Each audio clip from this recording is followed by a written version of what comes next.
Bom dia, queridos amigos, que a doce paz de Jesus nos envolva nesta manhã, trazendo aos nossos pensamentos a compreensão de todos os fatos que estão desenvolvidos em nossa vida, muitas vezes motivados por sentimentos doentios e por escolhas que não eram devidas.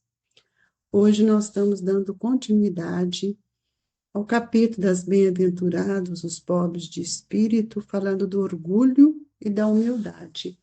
Hoje vamos ler a instrução dos espíritos. Que a paz do Senhor seja convosco, meus queridos amigos. Aqui venho para encorajar-vos a seguir o bom caminho.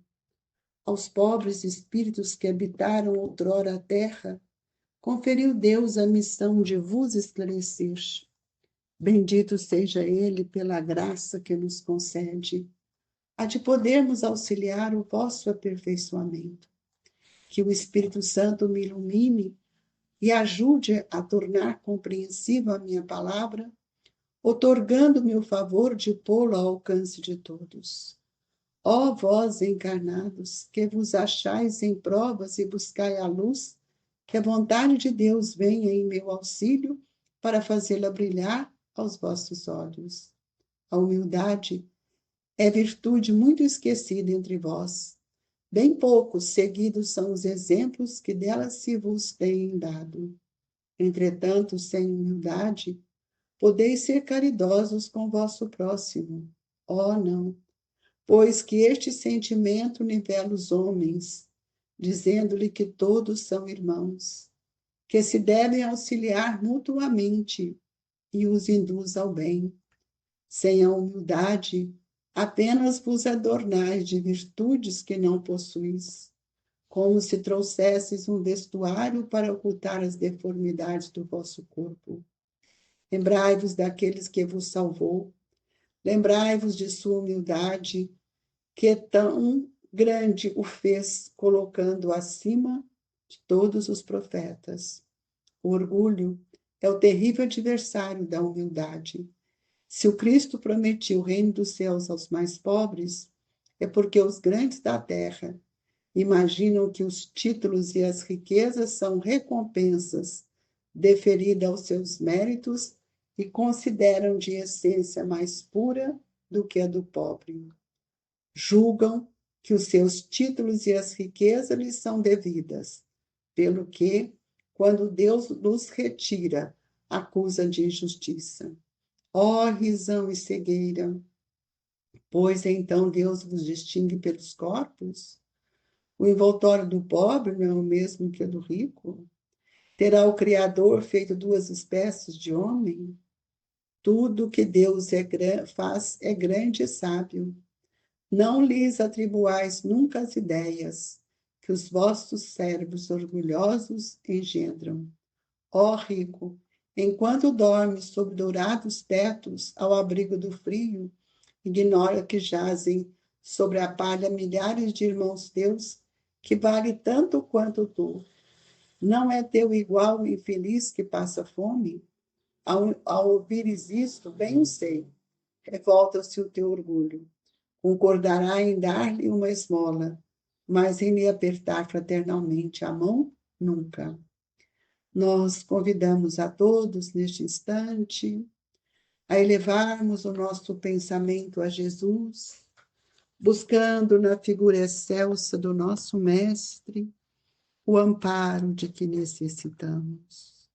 Acobertai-nos, Jesus, com seu manto de luz, para que possamos compreender o valor do bem, da simplicidade, que nós nos tornamos grandes diante de Deus, para cultivar no solo dos nossos corações. Ajude-nos, Jesus, a tirar de nós o orgulho, a vaidade, o egoísmo. E que na sua infinita bondade, nós te rogamos, Mestre, que ampare a todos os nossos familiares, amigos e aqueles, Jesus, que ora se encontram em grandes dificuldades. Que a doce paz desse Nazareno divino sustente-nos hoje e sempre, que assim seja. Amigos, nós sabemos que de todos os vícios, o mais terrível é o orgulho. Nós sabemos que nós precisamos trabalhar para que possamos eliminar as sementes desses germes que estão dentro de nós, para que nós possamos estabelecermos na vontade um ponto de força, de coragem, para nós começarmos a desvendar desses sentimentos, para que possamos compreender o valor de sermos simples e para que a gente possa libertar desse preço de terríveis lutas que tem causado em nós dores, em quantas existências ainda obscura, porque não compreendíamos o futuro e não gostamos ou não gostaríamos ou não quisemos gostar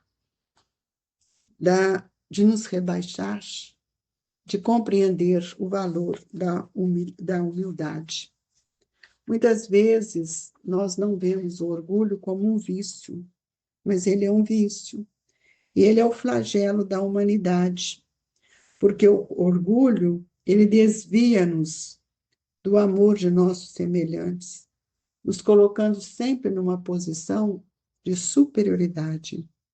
Mas é preciso que a gente observe quanto temos vivido enganado, se nós observarmos, não só enganados, mas como cegos de nossos próprios defeitos.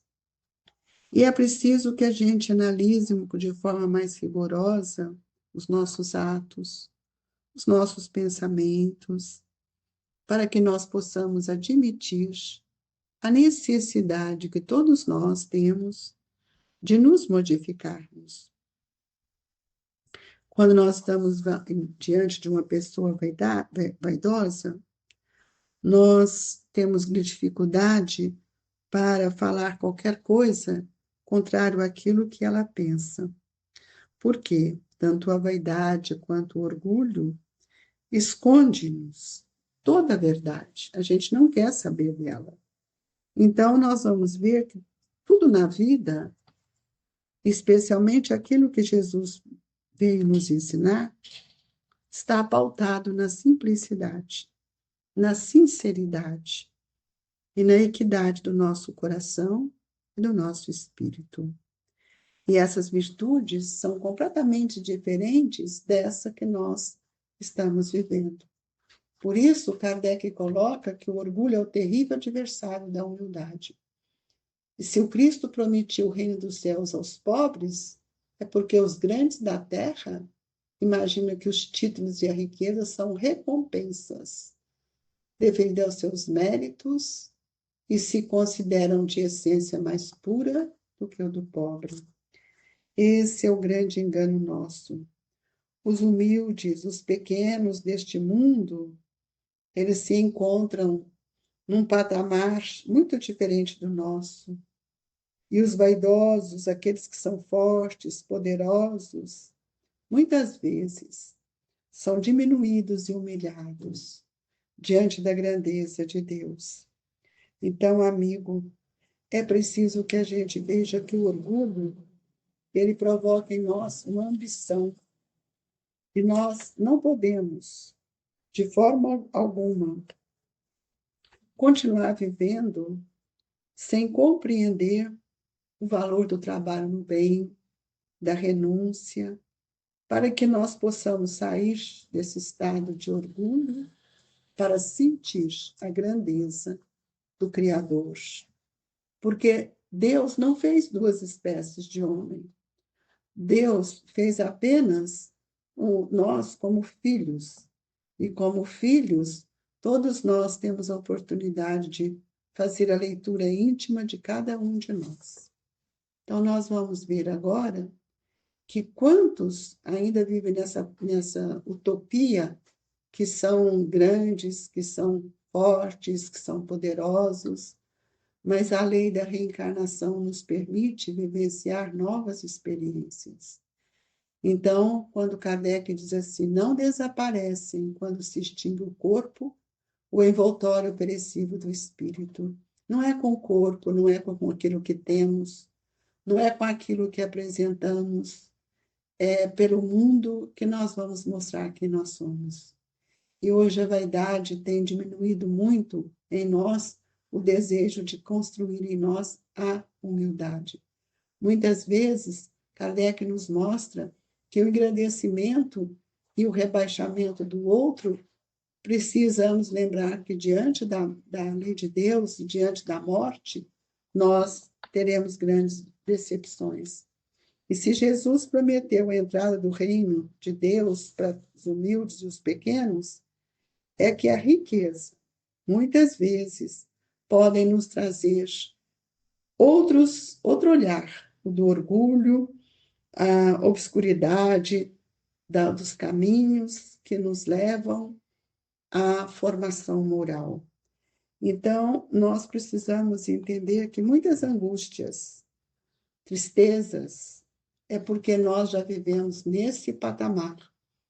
E nós sabemos que tanto o orgulho quanto a vaidade e o egoísmo são vícios morais. Eles perpetuam em nós. Mas esquecemos que na balança divina todos nós somos iguais. E só o que vai nos distinguir são as virtudes, que nos distinguem dos olhos de Deus, diante dos olhos de Deus. Então, todos nós temos a mesma essência. Nascemos, fomos criados simples e ignorantes. Então, quando a gente vê uma mãe chorando pela fome dos filhos, pela miséria, lembremos, amigos, que ali está um irmão nosso. E é preciso que a gente saia desse olhar de superioridade para estender aos braços e as mãos aqueles que ainda sofrem. E aí nós vamos ver que muitas angústias que surgem em nós, muitas depressões, melancolias, um vazio existencial, é porque ainda não compreendemos o valor da simplicidade e da vida do espírito. Muitas vezes esquecemos de que nós não somos do mundo e aqui estamos para angariar novas experiências. E nós temos alimentado os pensamentos nas paixões dos bens materiais, onde cada vez mais tem multiplicado a inveja e o ciúme. Esses vícios, eles nos trazem grandes dores e retira de nós a paz. Portanto, aquele que é invejoso, ele não pensa senão em si. Ele esquece do outro. E ele não sabe, muitas vezes, nem usufruir daquilo que tem, porque se ele não fosse egoísta, ele poderia auxiliar os que têm menos com a sua riqueza. E a riqueza, todavia, não é um mal, de forma alguma, em si mesma. Ela pode ser boa ou má, segundo o emprego que dela fazemos. O importante é que não possa inspirar em nós nem o orgulho, nem a dureza do coração. Por isso, amigos, nós estamos vivendo um momento que precisamos refletir em tudo aquilo que temos. Porque através da riqueza, eu posso contribuir com o progresso intelectual do homem, para o aperfeiçoamento da sociedade, posso criar instituições com benemerência e posso também auxiliar na educação destes espíritos. E aí nós vamos ver que tudo aquilo que nós oferecemos para o outro, nós recebemos de volta. E o papel dos humildes na nossa reencarnação, na nossa evolução, é muito mais meritório do que aqueles que suportam o peso da civilização sem compreender os mecanismos que vão nos libertar. que vão nos dar coragem. Então, quantas oportunidades nós temos tido para fazer uma leitura diferente sobre o que seja o bem, caminho da simplicidade. E é por isso que nós temos que acordar, amigos. Acordar para a verdade, que essa voz dos Espíritos que todo dia tem nos falado, especialmente pela benesse da doutrina espírita, é preciso que a gente sinta em nós a grandeza da oportunidade que cada um de nós temos recebido. Não adianta, podemos ser ricos e benevolentes, e podemos ser pobres e orgulhosos. Então, cada um de nós vai aprender com o Evangelho de Jesus o que nós realmente desejamos ser. Porque a pobreza, ela nos ensina e nos faz ver o papel da compaixão, compadecendo com os males do outro, com as dores, procurando compreendê-los, de forma que as nossas mãos, muitas vezes, podem agasalhar tanto quanto as nossas palavras. Agora, os invejosos, os ricos, os orgulhosos, os egoístas, esquecem de que o amanhã é um novo dia e que todos nós que compreendemos o Evangelho de Jesus reencarnamos para reeducar o nosso pensamento e os nossos sentimentos. E nesta hora, em que estamos falando de dois sentimentos difíceis a serem um modificado e outro a ser conquistado, que é o orgulho e a humildade. Pedimos a Deus que sejamos humildes. E nesta hora em que suplicamos o amparo, que reconheçamos a nossa pequenez diante da grandeza de Deus, pedindo ao Pai que envie para junto de nós espíritos amigos e bons, a fim de que eles possam nos auxiliar e nos dar força para vencer a nós mesmos, compreendendo e enfrentando as nossas dores com serenidade. Que a nossa água seja frutificada e que o bem seja constante em nossa vida. Obrigado, Jesus, pelas oportunidades que o Senhor tem nos dado para refletir nos seus ensinamentos. Que o Evangelho seja o roteiro de luz para todos nós. Deixamos no coração dos nossos irmãos o abraço amigo do Grupo Espírita Esperança e Caridade, Colégio Allan Kardec. Fique com Deus.